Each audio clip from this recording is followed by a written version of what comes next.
Hello, hello, hello, hello. Try to do this, share this.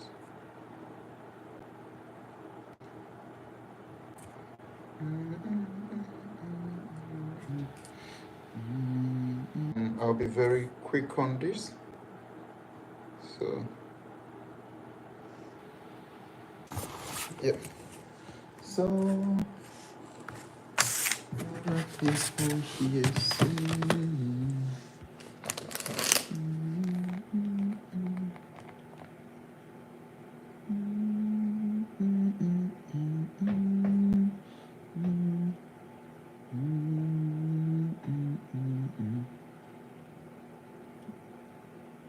Okay, so this is Life Up.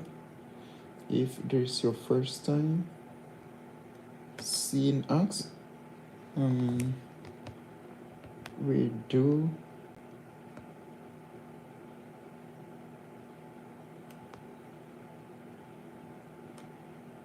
just want to make sure the setup is alright. Everything is okay.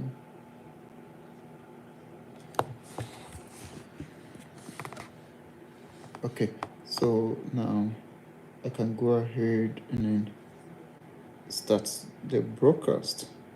Since I have somebody on who will be listening to what is going on. Yeah. One disadvantage of life is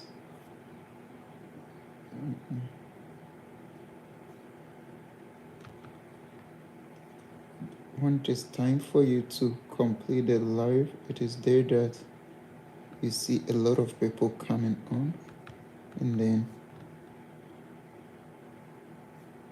becomes something else. You don't know what to do, whether to complete it or continue. But we deal with time, so that is why most of the time I try my best to broadcast it early, and then yeah, so you can schedule and then have your time and come and watch it. Yeah, you can also watch it later on. So in this video, this will be brief because I'm at work now and then I have a break, a very short break, and I'm using that opportunity to share this video. So I'll just go straight to the point. We've talked about the changes that has happened in the Canadian international students, especially for those planning to come now. And then some of these changes to affect those already here. So I'm going to run it off and then let you know all the changes that has happened. So like this is Life Up. We give you information and traveling abroad, especially want to study abroad or want to work abroad, specifically for teachers who want to teach in the United States, who want to teach in Canada, UK, or any other place. So that is what we do. We give information. We assist you in your application. We don't do 100% application for anybody, and then we don't charge anybody for anything that we do. Ours is to guide you, give you the information, and then you go ahead and then do what you want to do. So now we're going to look at 5 new rules for international students in Canada. 5 of them, new rules for international students in Canada, that at least all the international students in the country must know. You must know these 5 rules for international students. So the first one that came before 2024 and actually took effect on 1st January 2024 was the increase in cost of living. So that was the first one, increased in cost of living. So the cost of living requirement was increased from 10,000 to 20,635 on top of the first year tuition and travel expenses for Canada study permit. So this is the amount plus your travel expenses and then your first year tuition. So if you are filling your study permit application, you know, you prove your fund, and that is what you need to show that you have that sufficient amount. $20,635 plus your first year tuition.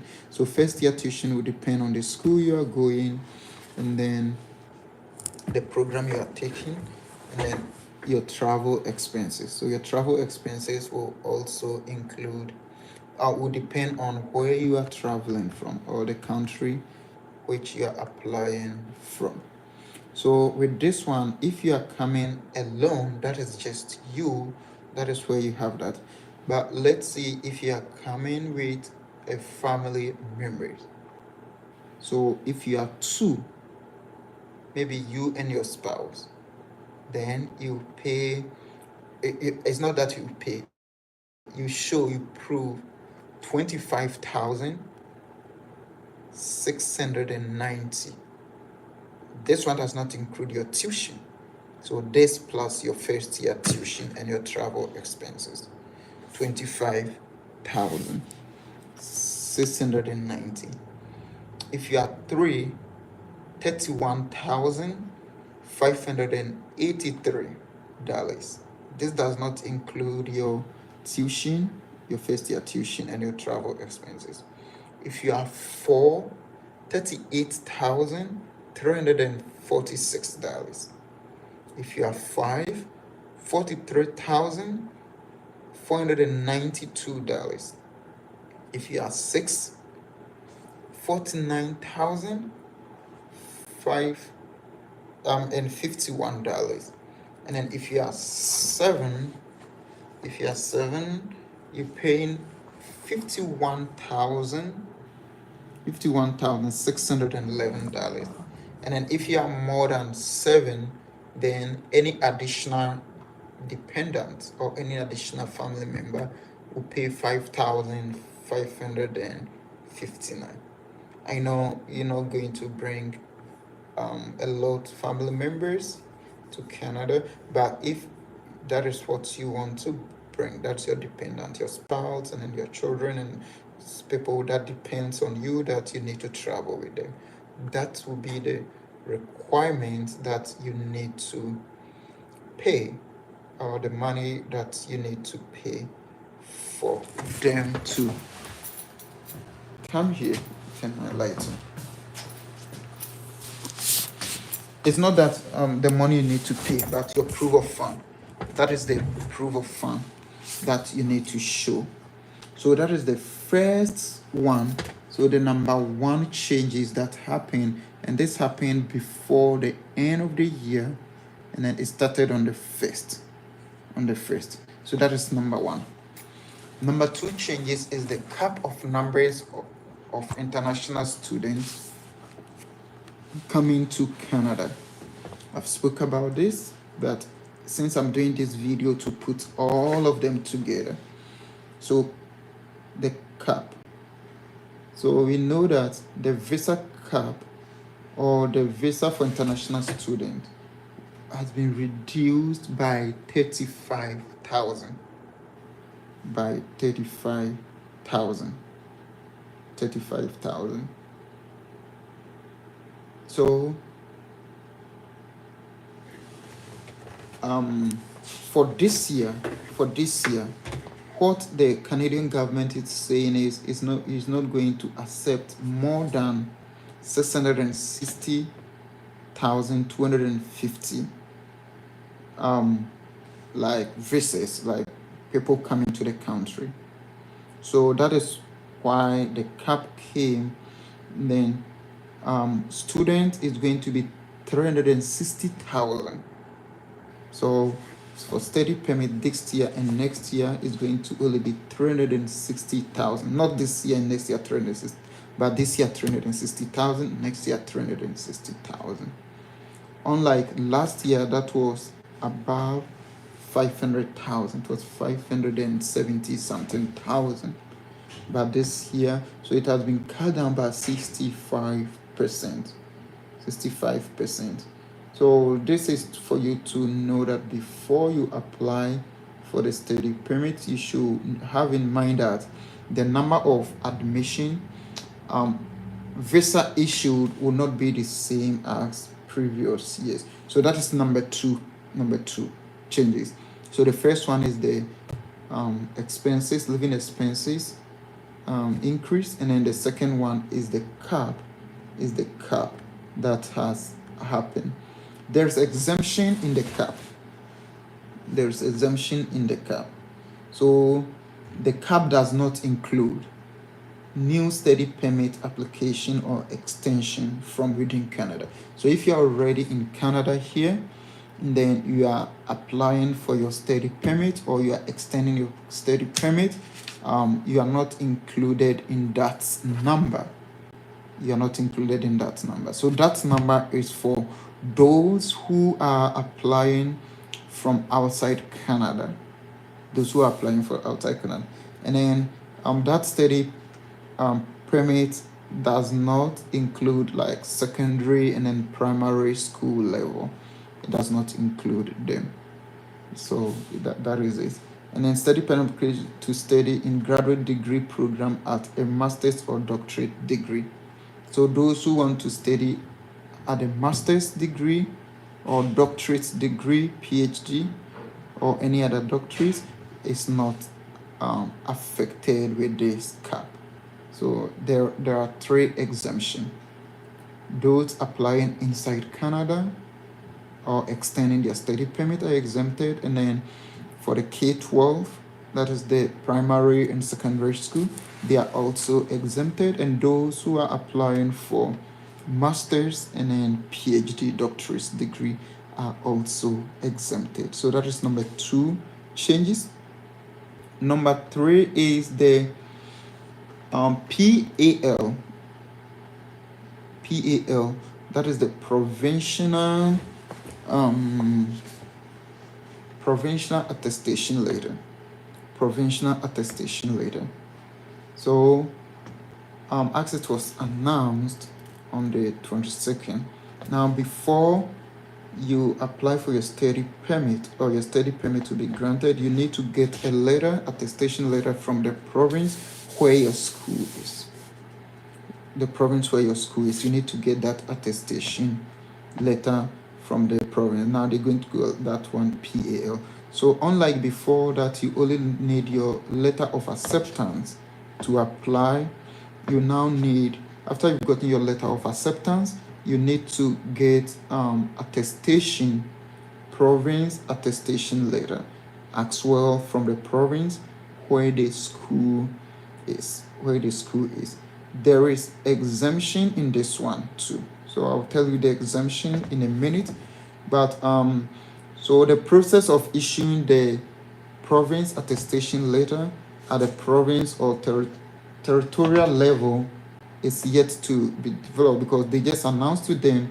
So now they are looking to process that and going to start on the 31st of March 2024, where they will come out and tell the public how that letter will be issued and then where to get it in, like the process to get that letter. So we hope that also doesn't come with any requirements, but it will just be if you're admitted, it can automatically give it to you. That is what we the exemption. The exemption is those who are studying in the K-12, primary and secondary. They are exempted from that. They don't need that letter. They don't need that letter. And then those who are doing master's or doctoral program or the study of extension within Canada. So just like those who are exempted from the cap, is the same category, are exempted from the provincial attestation letter. Somebody may ask, or you are wondering, do the K-12 people also need study permit? Yes, they need study permit.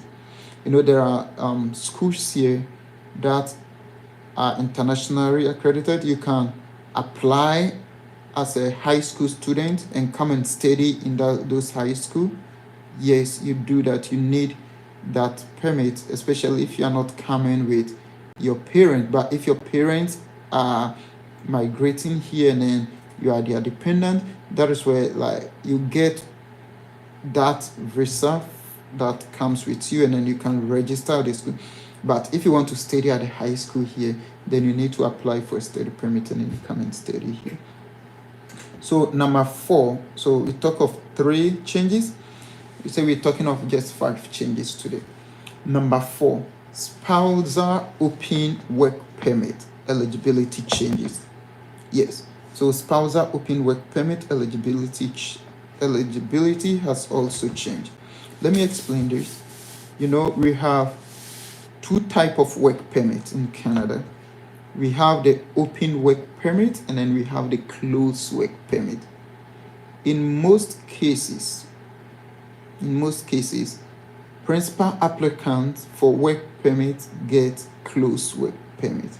And then if you're a spouse of the applicant, you get open work permit. The same apply to students who bring their spouse here with them. Those spouse get an open work permit. The open work permit means that you can work anywhere in Canada. So if you hold that work permit anywhere in Canada, you are allowed to work. But if you hold a closed work permit, you are allowed to work in specific places, even some specific companies. You can't work outside those companies. So there has been changes in that, and then spouse or dependent normally get that open work permit for the initial start. So if you are an international student and then you are pursuing your doctorate, let me read it. So open work permit will only be offered to spouses of international students pursuing master's and doctoral degrees. Spouses of international students at other levels of study, such as undergraduate or college program, will no longer be eligible. So if you are applying for a degree or any college program, your spouse will not get an open work permit. Your spouse will not get an open work permit. It is for those who are studying, applying for master's or doctoral program or PhD. Their spouse will get that open work permit. Their spouse will get the open work permit. So let's look at who can get an open work permit. Eligibility is limited to the spouse of common law partner of student in graduate, that is master's or doctorate, and professional degree granting program only.